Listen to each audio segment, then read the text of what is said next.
How to Train Your Dragon starts off with Hiccup and his crew rescuing and freeing enslaved dragons.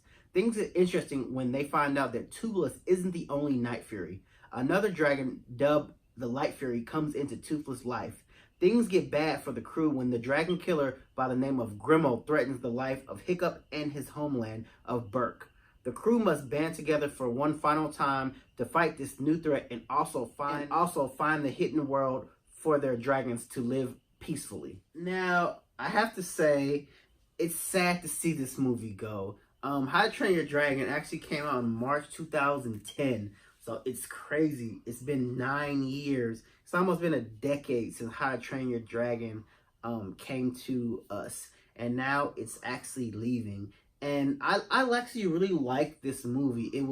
It had pretty much everything. It was like, usually it's about like a boy and his dog, but this one's about a boy and his dragon. You can go from the first movie, How to Train Your Dragon, where everyone was killing dragons and trying to enslave them, and to the second one where they kind of got along with the dragons, and the third one, the dragons have all become a part of their family. And now this new villain has come and threaten, their way of life. Not only just the dragons, but the way of Hiccup and his entire crew, and how they live, and how they almost have to end up leaving their homeland because this new villain is such a tyrant, And it's sad to see this movie. This is like literally the final one. Like this, we've had this movie since 2010. And a 9 years, three franchise movies, and each individual movie has done exceptionally well. I think the first How to Train Your Dragon almost did 500 million worldwide. The second one kind of came a little under that.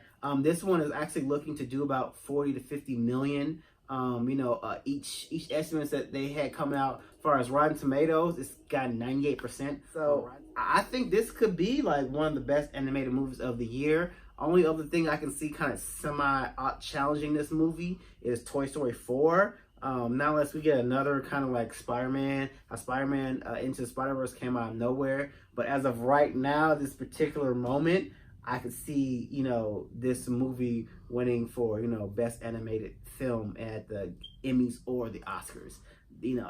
As of this moment, not unless, like I said, I'm waiting for Toy Story 4 to come out, or The Lion King. They could actually knock it off too. So, but all in all, it was a very heartfelt movie. I love the way how everyone in the movie kind of banded together, and you kind of realize that it was really the final one, like in the last scene of the movie. So I'm not gonna give it away, but you just like, oh my God, like this is really it.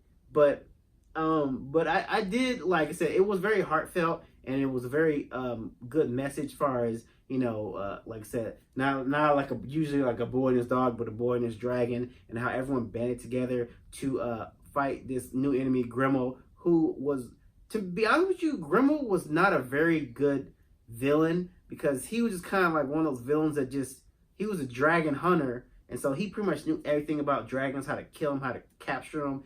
And he almost like, he knew too much. Like he didn't, like it was never, you could never surprise him. You could never, corner him or try to throw him off the scent. He was always right there. So sometimes it got a little boring with that villain, just because he kind of just knew everything, and like you could never surprise him. But all in all, like I have to say, it wasn't my favorite out of all the How to Train Your Dragons, but it was better than the second one if you ask me. But to me, the first one is still like the best one.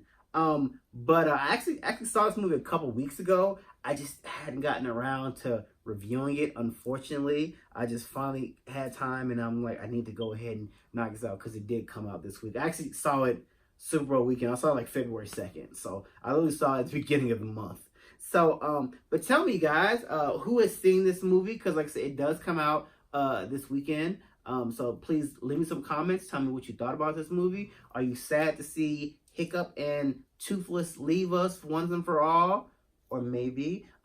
Be sure to stay tuned. The end of the credits was kind of like the saddest part to me, because it's like when they start doing the flashbacks from the very first movie, I'm like, oh dang, it's really over. Like, this is really the last one.